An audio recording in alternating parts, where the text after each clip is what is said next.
Support for this FT podcast comes from NatWest championing women's voices. Join me, June Sarpong, as I speak to guests from all walks of life to discuss strategies for success and to learn how we can inspire and support one another. I'm joined by some truly amazing women and men as we discuss issues such as imposter syndrome, mental health and overcoming adversity. That's Championing Women's Voices from NatWest with me, June Sarpong. Subscribe now on your favourite podcast app. It's Barbie's 60th birthday. She's had over 200 careers, so we look at the likely state of her pension. Is there really a silver bullet for inheritance tax? And how to trim the costs of your half-term break if you're heading abroad? Welcome to The Money Show, the FT's weekly podcast about personal finance and investing. I'm Claer Barrett, FT Money Editor, bringing you this week's money news. Now, you can't accuse Barbie of being a slouch. In her 60 years on this earth, she's had more than 200 careers, and that's not counting her successful occupation as a plastic doll. As figures reveal, there are more Barbies in the US than there are people. But what kind of personal finance challenges does the ash-blonde bombshell face as she heads towards her Barbie retirement dream home? Moira O'Neill, Head of Personal Finance at Interactive Investor, is here to discuss. So, Moira, let's start with those careers. 260 years, some with much higher earnings potential than others. It's an amazing record. And after all that, she certainly deserves to retire. The question is, has she paid enough attention to her personal finances? And unfortunately, among all those 200 careers, she's never been a financial planner. She's never been a fund manager or had a career in the city. A banker Barbie. No. This is a gap in the market. Totally. Complete with pink pinstripe suit, I imagine. But yes, her first job is really to work out what she's got from all those careers and see if she's lost track of any of it, because if you've had so many careers, you're quite likely to have lost track of your pensions. You may want to consolidate it, perhaps consider moving some of them into a self-invested personal pension where you can take control of the investments within that. But she does need to think carefully and read the small print when she's transferring her pensions, because some of them could be quite valuable, particularly those from her public service. So she's been a firefighter, she's been a surgeon. She could have some really great guaranteed final salary pensions there. Although I have to say, I looked, there was an article on Forbes magazine with photographs of some of these early outfits, and her scrubs include a green miniskirt, which I feel sure would never have been allowed in an operating theatre. No, certainly not. I mean, the thing is, at her time of life, she's 60. She needs to work out what she wants from life as well and what she wants to do with her money, because lots of women in her position fail to live later life to the full. Not really because they haven't got the money, but because they don't understand exactly how well off they are and what they can afford to spend. So that's, perhaps she does need to get advice. Well, certainly her level of lifestyle spending. We can see from some of the accessories that Barbie has enjoyed over the years, and also the designer clothes. I mean, as a fashion model, that's presumably been quite a lucrative career, although presumably she would have been a freelance for that and not had a pension. But then one of the more recent Barbies in 2010, they came out with the news anchor Barbie, which made me immediately think, could she be in HMRC's scope for a personal service company IR35 tax row? Yeah, who knows? Tax advice is certainly something to put in there. I actually think, she's going to have a full state pension record, isn't she? She's going to have 30 years. You think she will? NI contributions. Yeah. She didn't take a career break to have kids. Yes. But this is a really controversial issue, though, because I assumed that Barbie had a child and presumably married Ken, but the real diehard Barbie fans say no, Barbie and Ken never actually got married. And this is why they were never allowed to have a baby, because certainly in the 70s and 80s it would have been quite shocking if people had had a baby outside of wedlock. But it does mean that she could perhaps have some inheritance tax issues if she's not married to her partner and they're living inside a grand mansion.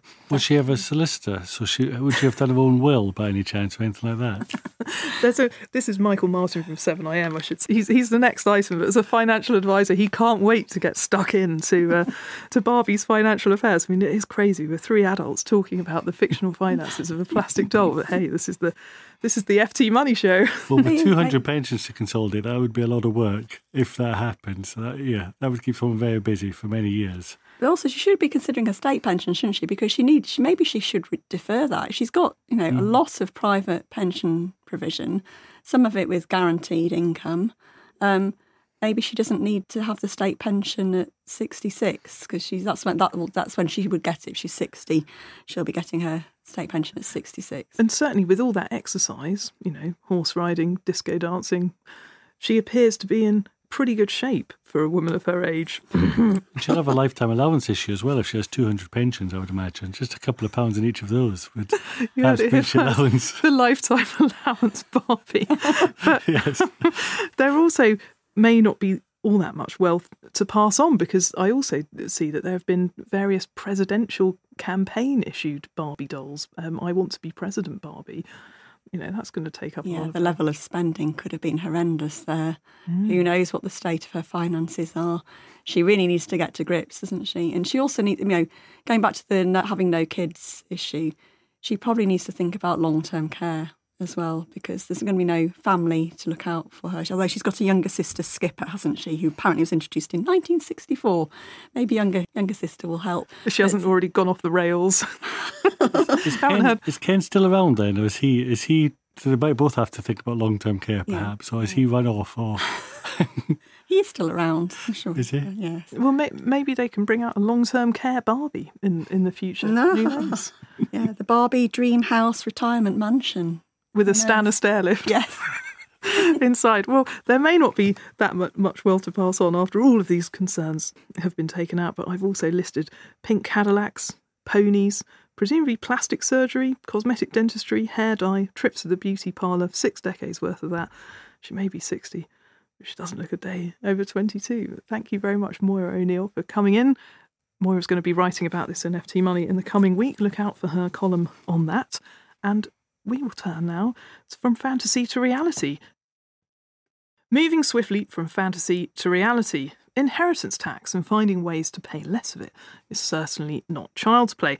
Everyone is always asking me for the silver bullet, says 7 Investment Management's Michael Martin in his FT Money column this week. But does a silver bullet even exist? He joins me now in the brand new FT studio. Welcome, Martin. Thank you very much. I said Martin. Welcome, Michael.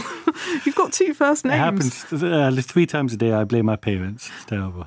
But in your day job as a relationship manager at 7IM, what's the most common problem that you and your clients encounter with inheritance tax? So most people ask with inheritance tax, how much should I give, when and how? And they sound fairly straightforward questions, but they're actually incredibly difficult. The how much, I always think that should be commensurate to the amount of money they're going to receive. If your estate's worth a couple of £1 million, perhaps give your children an ISA or so. If your estate's worth £20 million, perhaps a couple of £100,000. Get them used to the money, because at some point that money is going to cascade down, and you don't want it to become as a massive surprise to them. So the how much is quite difficult, and then the when. You don't want to give it to them when they're 18 because they're too young and they might spoil it. You don't want to give it to them 20 because they're still finding their way. 30s, well, I'm not so sure about who they've met and who they're married to, so let's give that a bit of time. When they're 40, well, they've got divorced now, so we might not want to give them any money now. And at 50, well, they've looked after themselves. So when is the right time to give the money? There's always a reason not to give the money. But the answer is try and give as much as you can, as often as you can. And again, commensurate with how much and how you give it. That is a 7-hour podcast alone. You've got trusts, you've got gifting, you've got many different ways you can try and... A lot of people are trying to look for control. That's the issue. How can I control the money and give money away? So the how is a massive part of it. And what kinds of risks are people running with some of the more creative ways to pay less inheritance tax? So the thing about that is that there's something called the Overton window, which, when you look through what governments are thinking, what governments are thinking are realistic, and it moves and shifts with the will of the people, to quote a party. And that often changes. At the moment, the thoughts on tax are that it used to be evasion was bad, was illegal, avoidance was fine. Now avoidance has become a little bit more frowned upon, and it's finding these shades of grey that often are now outlawed. So it's basically trying to find something that should be quite straightforward. I always think if someone can't explain to you what they're trying to do within a couple of minutes, it's too complicated, which means it's probably going to fall down at some point in the future. And especially as we may have a Labour government, potentially, depending what happens over the next couple of weeks, I don't think they'll look favourably on trusts.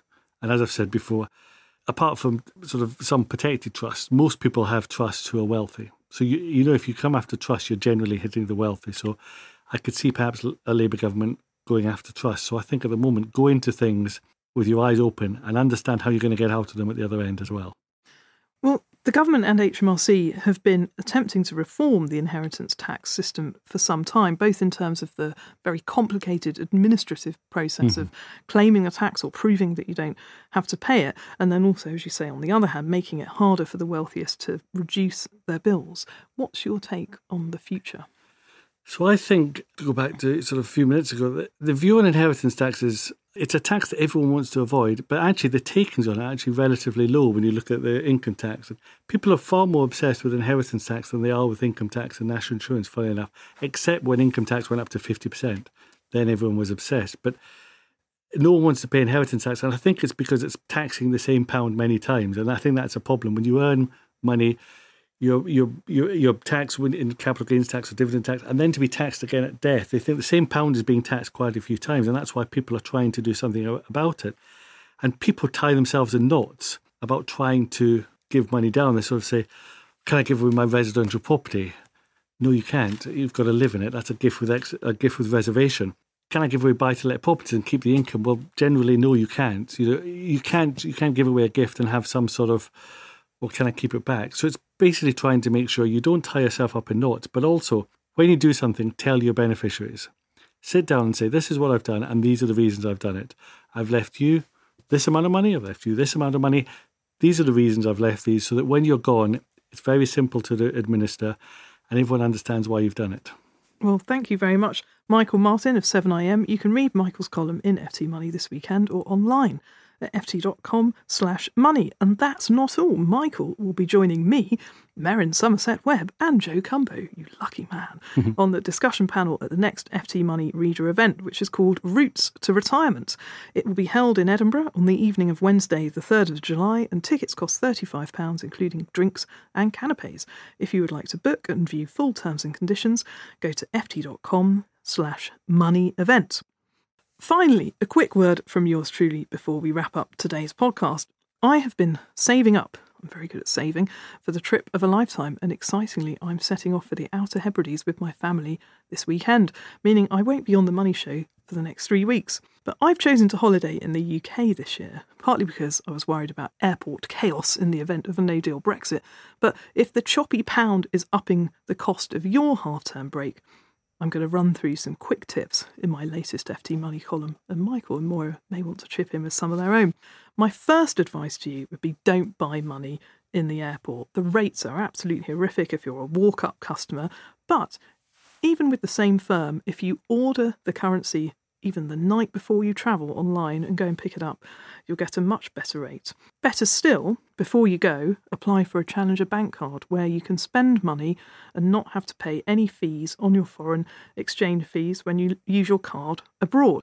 I've got a Monzo, other ones that are popular are called Starling, Revolut, even Metro Bank within Europe will let you withdraw money from ATMs and pay, whereas most normal bank cards will charge you a transaction fee of anywhere between 2.5% and 3%. The next tip involves your hire car. If you go and pick up a hire car from an airport, they'll often try and sell you an excess waiver policy, which means that you won't have to pay the excess if you have an accident. But research out this week, which I featured in my column, shows that this can often be 90% of the cost of the insurance that you're taking out, and as much as 7 times as expensive had you bought the same policy not from a car hire company, but online before you travel. I've managed to get an annual one covering my husband, because I famously cannot drive, for just £40. My final tip is always pay in the local currency. If you're overseas and you use a chip and pin machine, it will often say, do you want to pay in, say, euros or dollars, or do you want to pay in pounds, GBP? If you select to pay in pounds, the amount that you'll be paying in terms of the currency conversion fee is almost bound to be a rip-off, because that rate will be set by the merchant, not by your bank. So always select the currency of where you're staying. I don't know if Moira and Micah have got anything to add to my list of holiday tips. Perhaps take some suntan lotion. Yes, all I have is one that hit me a few years ago. I went to Italy during the referendum, and I thought, I actually sensibly got some cash before the referendum. I thought, just in case something would happen. I was so confident, as was David Cameron before, I didn't even take the money with me. And because I'd been accumulating a bill while I was there, I paid the bill after the referendum, which meant sterling had dropped, which made the cost of my holiday was quite expensive. So if there's going to be an event between the start of your holiday and the end of your holiday, make sure you're paying as you go. That's very good advice. And Moira, I forgot to ask you earlier the question that I'm sure everyone at home will want you to answer before the podcast finishes, which is, did you ever have a Barbie when you were a little girl? No, I didn't. No, I was a Cindy girl. I loved Cindy's, but I have 2 daughters and they insisted on having Barbies. So Barbie lives on through the generations. What an amazing track record she has, really. What's the Ken equivalent of Cindy? Did she have a... Cindy didn't have a boyfriend. She was too pure. Yeah. Good. Her face was different, and she was sort of, I think... Well, hopefully she was a same-sex couple or something like that. That would be a bit more forward-thinking, perhaps. Absolutely, yeah. I think the realms of Barbie and Cindy have not yet strayed into into that area, but perhaps they should. The time is right. Well, thanks ever so much for listening to the podcast. If you want to get in touch with our team, you can email us money@ft.com. You can follow us on Twitter @FTMoney, and the Money Show will be back next week at the usual time. Goodbye. Support for this FT podcast comes from NatWest, championing women's voices. Join me, June Sarpong, as I speak to guests from all walks of life to discuss strategies for success and to learn how we can inspire and support one another. I'm joined by some truly amazing women and men as we discuss issues such as imposter syndrome, mental health, and overcoming adversity. That's Championing Women's Voices from NatWest with me, June Sarpong. Subscribe now on your favourite podcast app.